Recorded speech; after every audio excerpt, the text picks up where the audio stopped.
दोस्तों, अब हम देखेंगे प्रश्न दूसरा प्रश्नावली 2 का। जांचिए कि अ व ब में कौन दिए गए समीकरण का हल है। अ x बराबर 3 y बराबर -1, ब x बराबर 1/2 y बराबर 1/3। ठीक, जैसा पिछली क्लास में हमने देखा था, प्रश्न पहला देखा था, तो उसमें क्या है, केवल एक समीकरण रहता था। ठीक है, x प्लस वाई बराबर कुछ भी, जैसे 10 ले लिए, तो ऐसा एक ही समीकरण रहता था। इसमें अब क्या होगा, दो समीकरण होगा।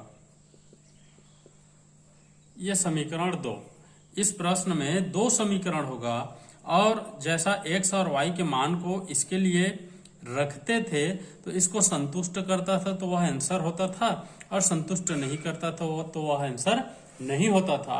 इसमें क्या करना है, इसको भी संतुष्ट करना चाहिए और इसको भी संतुष्ट करना चाहिए। ठीक है ना, किसी एक को संतुष्ट करता है और दूसरे को संतुष्ट नहीं करता है तो वह उसका आंसर नहीं होगा। जब तक दोनों को सेटिस्फाई ना करे तब तक उस मान को हम हल नहीं मानेंगे। बस इतना ही है, प्रक्रिया सेम है। एक क्वेश्चन करते हैं, उससे आपको समझ में आ जाएगा। चलिए प्रश्न पहला देखते हैं, क्या बोलता है। 2x प्लस 5y बराबर 1, 2x प्लस 5y बराबर 1 और 2x प्लस 3y बराबर 3, 2x प्लस 3y बराबर 3। ठीक, अब देखो, ये समीकरण 1 और ये समीकरण 2 मान लेते हैं। ठीक, देखना एकदम आसान है, पहले जैसा हमने हल किया था सेम वैसा ही हल करेंगे, केवल थोड़ा सा इसमें 2 समीकरण दिया है और कुछ नहीं, थोड़ा सा चेंज किया है।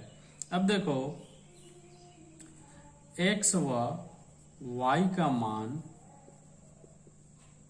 समीकरण 1 में रखने पर, ठीक है ना, समीकरण 1 में रखने पर, चलिए रखते हैं। समीकरण 1 क्या है, 2x प्लस 5y बराबर 1, और x और y का मान क्या है, यहां से 3 और -1, तो रख दो। x का मान कितना है 3 और y का मान कितना है -1 बराबर 1। अब देखो, इसको 3 और 2 का गुणा कितना हो जाएगा 6, और 5 का -1 से गुणा होगा तो -5 बराबर 1, 1 बराबर 1। मतलब क्या आया, LHS बराबर RHS। लेकिन यहां तक हमारा आंसर सही नहीं है, आगे भी इसको हल करना पड़ेगा। पुनः x व y का मान समीकरण 2 में रखने पर, पुनः x और y का मान समीकरण 2 में रखने पर, चलिए रखते हैं समीकरण 2 में। समीकरण 2 क्या दिया हुआ है, यहां से 2x प्लस 3y बराबर 3। ठीक, अब देखो, यहां से 2, x का मान कितना है 3 प्लस 3, y का मान कितना है -1 बराबर 3। अब इसको सॉल्व करो, 2 और 3 का गुणा हो जाएगा 6, और 3 का -1 से गुणा होगा -3 बराबर 3। यहां से 6 में से 3 गया, इसको सॉल्व करेंगे तो 3 बराबर 3। मतलब यहां भी क्या हो गया, LHS बराबर RHS। इसलिए x व y का मान, x व y का मान समीकरण निकाय का हल है। ठीक है, इसमें कोई डाउट नहीं होना चाहिए। इसमें देखो, अभी केवल अ के लिए निकाले हैं, ठीक है ना, अ के लिए समीकरण 1 के लिए यह मान और समीकरण 2 के लिए यह मान। और दोनों को सेटिस्फाई कर लिया, मतलब ये क्या है, प्रश्न पहला अ के लिए सही है। उसके बाद अभी ब के लिए देखेंगे। तो चलिए इसको मैं रफ करता हूं, नोट करना है तो कर लीजिए। ब के लिए देखते हैं, ठीक है। अब देखो सेम प्रक्रिया, x व y का मान समीकरण 1 में रखने पर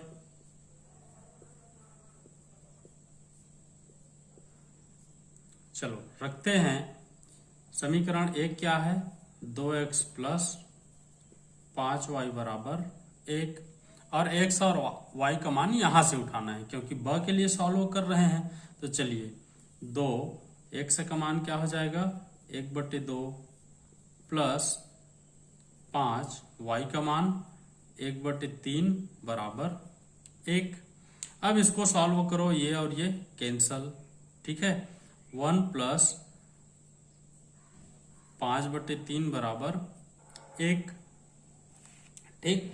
अब इसको सॉल्व करेंगे तो सॉल्व करके देखना है क्या आएगा, 8/3 बराबर 1, मतलब क्या है, असत्य है।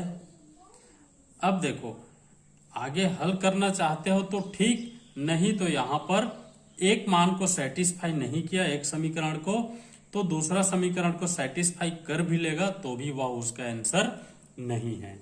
चलिए आगे हम देख लेते हैं, सॉल्व कर लेते हैं, बाकी आपकी जानकारी के लिए मैं बता दिया। पुनः x व y का मान समीकरण 2 में रखने पर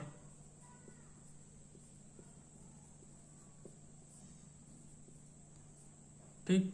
चलिए समीकरण 2 क्या दिया है, 2x प्लस 3y बराबर 3।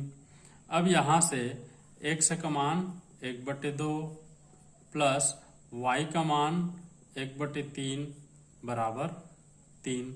यहां से 2 और 2 कैंसिल, यहां से 3 और 3 कैंसल, तो क्या आया, 1 प्लस 1 बराबर 3, 1 प्लस 1 बराबर 3, मतलब क्या आया, 2 बराबर 3। यह भी क्या है, असंभव है या असत्य है।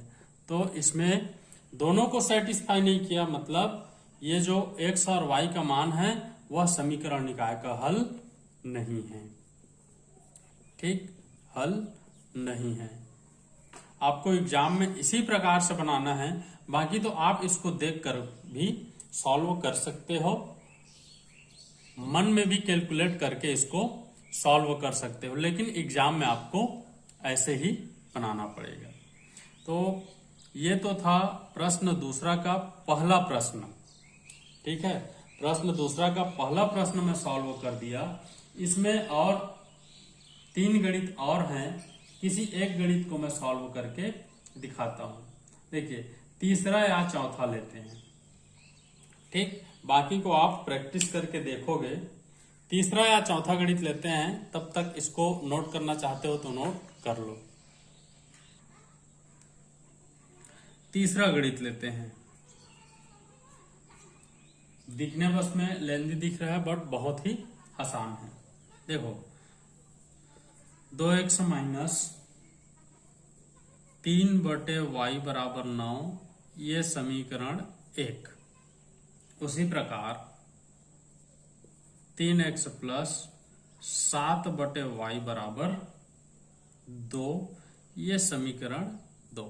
केवल दिखने बस में लंबा दिख रहा है, भयानक लग रहा है, बाकी सॉल्व करना बहुत ही आसान है। अ के लिए, ठीक। अब देखो अ के लिए क्या हो जाएगा, x व y का मान समीकरण 1 में रखने पर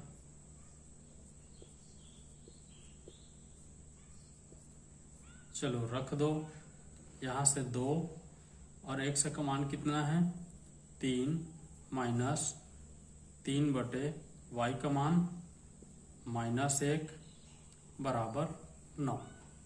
केवल मान रखना है, और ज्यादा कुछ नहीं करना है।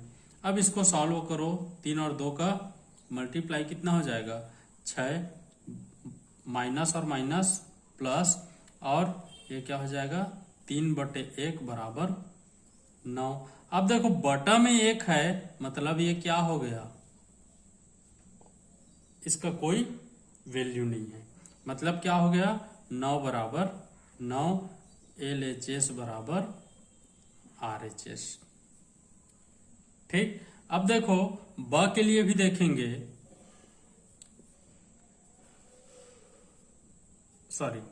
समीकरण 2 के लिए देखेंगे। पुनः x व y का मान समीकरण 2 में रखने पर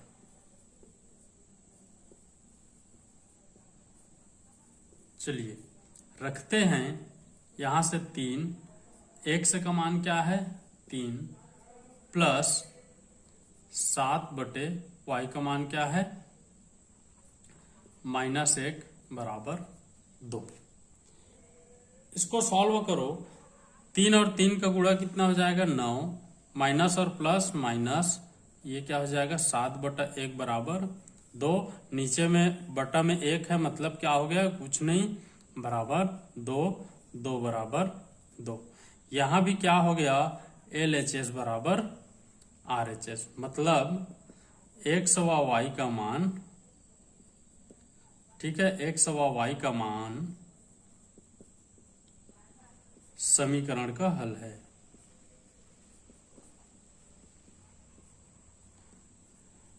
कोई डाउट इसमें?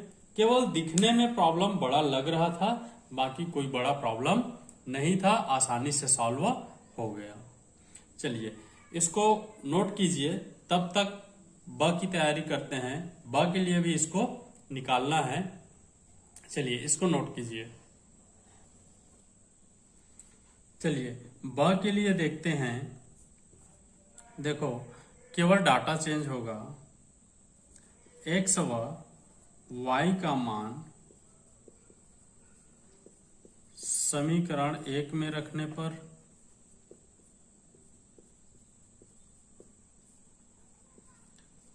रख के देखते हैं। समीकरण क्या है 2x माइनस 3/y बराबर 9। x और y का मान यहां से लेना है। अब ब के लिए हल कर रहे हैं तो क्या हो जाएगा 2, x का मान 1/2 माइनस 3/1/3 बराबर 9। इसको सॉल्व करो तो ये क्या हो जाएगा, ये और ये कैंसल, 1 माइनस ये ऊपर चला जाएगा और मल्टीप्लाई हो जाएगा, ये क्या हो जाएगा 9 बराबर 9, मतलब क्या आया -8 बराबर 9, जो क्या है असत्य है। ठीक, इसी प्रकार पुनः x व y का मान समीकरण 2 में रखने पर, चलिए रखते हैं। समीकरण 2 क्या है 3x प्लस 7/y बराबर 2, तो यहां से 3 और ये क्या हो जाएगा 1/2 प्लस 7/1/3 बराबर 2। यहां से क्या हो जाएगा 3/2 प्लस ये 21 बराबर 2, मतलब ये क्या हो जाएगा, इसको सॉल्व करो तो 45/2 बराबर 2, यह भी क्या है असत्य है। ठीक, मतलब क्या हो गया, ये जो x और y का मान है दोनों समीकरण को सेटिस्फाई नहीं कर रहा है, मतलब यह समीकरण निकाय का हल नहीं है। ठीक, इसमें कोई डाउट नहीं होना चाहिए। तो इस प्रकार मैंने इसको भी सॉल्व करके बता दिया। 2 समीकरण दिए हैं तो कैसे सॉल्व करना है, इससे पहले मैंने एक समीकरण के लिए सॉल्व करके बताया था। तो उम्मीद करता हूं यह वीडियो आपको अच्छा लगा होगा, जानकारियां आपको समझ में आई होंगी। नेक्स्ट वीडियो में हम देखेंगे प्रतिस्थापन विधि।